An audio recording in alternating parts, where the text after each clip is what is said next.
Vas-y. C'est avec une immense fierté que nous remercions toutes les personnes qui ont bien voulu regarder la vidéo précédente, Gabon, Covid-19, le jour d'après. Beaucoup pensent qu'au sorti de cette crise, d'aucuns pensent qu'au sorti de cette crise, l'Afrique serait légèrement impactée sur le plan de vue économique. Laissez-moi vous dire que c'est une escroquerie intellectuelle que de penser ainsi. Voilà pourquoi j'appelle de tous mes voeux les autorités à mettre sur pied un comité de pilotage qui sera en amélioration continue et soutenue. Ce comité de pilotage sera naturellement piloté par les spécialistes de la question économique. Ils auront pour mission de mettre sur table un carnet de bord. Donc ils auront aussi non seulement cette mission, mais ils devront faire preuve d'authenticité, mais aussi d'originalité, de peur que nous ne sombrions dans un mutisme économique. J'en veux que preuve aujourd'hui en Occident, certains pays ne sont pas prêts du darwinisme social. Quand on parle sur le darwinisme social, c'est-à-dire que les meilleurs naturellement surpassent les plus faibles.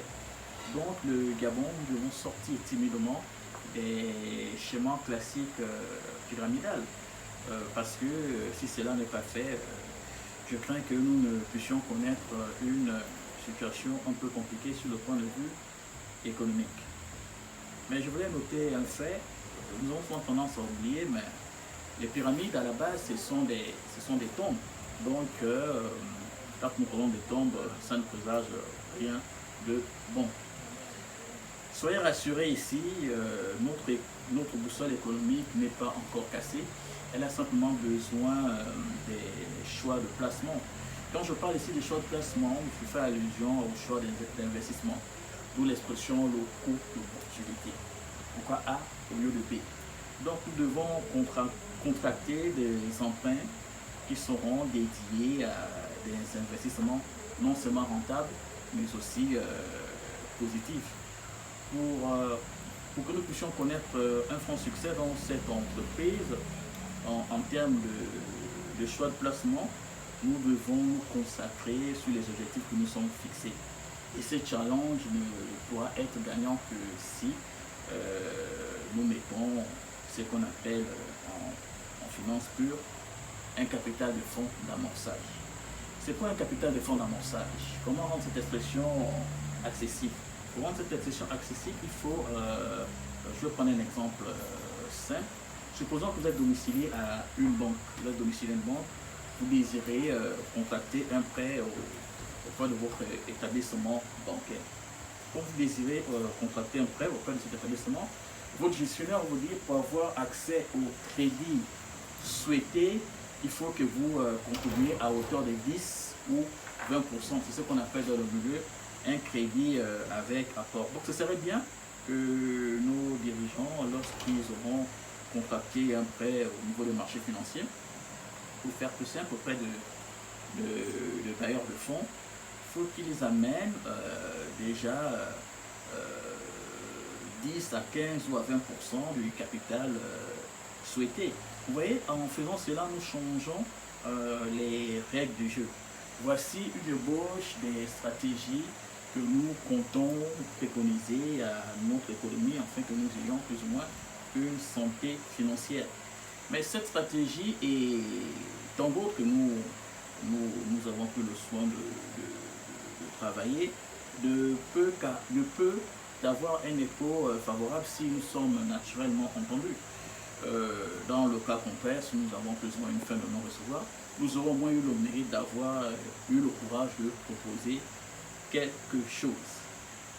Aujourd'hui, lorsque nous avons utilisé pour la première fois l'expression l'infantilisme économique, c'est parce que nous avons constaté que beaucoup de pays africains sont toujours en quête d'une tutelle intellectuelle. Et franchement, les experts de tout bord le disent, si il n'y a pas un recadrage financier pendant cette crise, beaucoup de pays africains se retrouveront dans une situation analogue que celle de la Grèce. Donc pour sortir de ce de ce gouffre économique à venir, il serait bien que les économies africaines puissent faire attention aux prêts à taux de changement, comment dire, avantageux, les prêts de changement avantageux. Mais nous devons plutôt mettre l'accent sur des valeurs refuges. Pour revenir sur le cas d'espèce du Gabon, aujourd'hui l'environnement des affaires gabonais est, comment dire, vit dans l'incertain, la peur du lendemain, à juste titre d'ailleurs, parce que cette pandémie de Covid-19, que le FMI a intitulé le Great Lockdown, autrement dit le grand confinement, amène aujourd'hui beaucoup de pays africains à hésiter dans les différents choix de placement. Mais ici, il faut que nous ayons à l'esprit que si beaucoup des investisseurs gabonais ou vivant au Gabon ont peur d'investir leurs fonds propres, c'est parce que cette crise est un saut vers l'inconnu. Donc si cette crise venait à durer, elle aura pour conséquence comment dire, une stagnation conjoncturelle et non structurelle. Voici un peu si nous ne faisons pas des bons choix en termes de placement. Le Gabon, à l'instar de beaucoup d'autres pays africains, nous risquons de connaître une crise économique sans lendemain.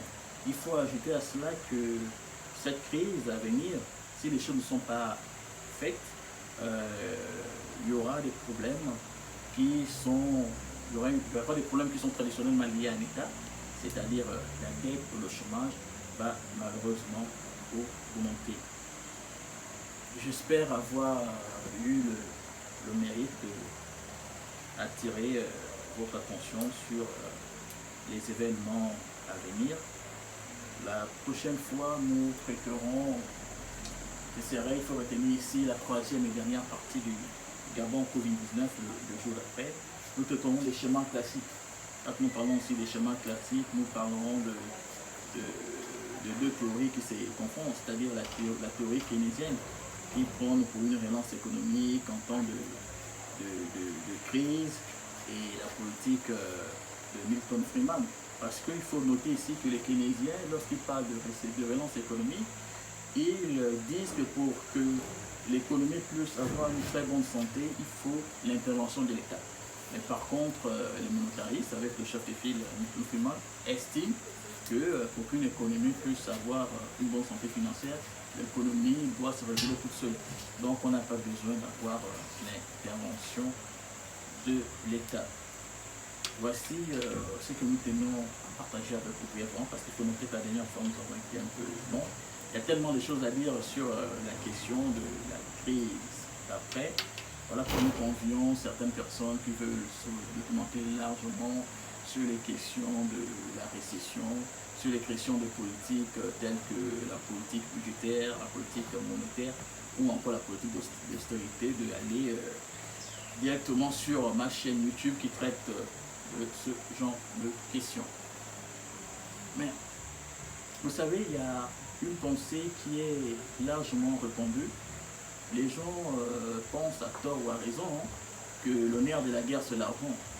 Mais laissez-moi vous dire que le nerf de la guerre c'est pas l'argent, mais c'est l'information. Le véritable pouvoir c'est l'information. Sinon, pourquoi aujourd'hui nous parlons de l'intelligence économique? Prenez soin de vous. À très bientôt j'espère. Et surtout, restez chez vous.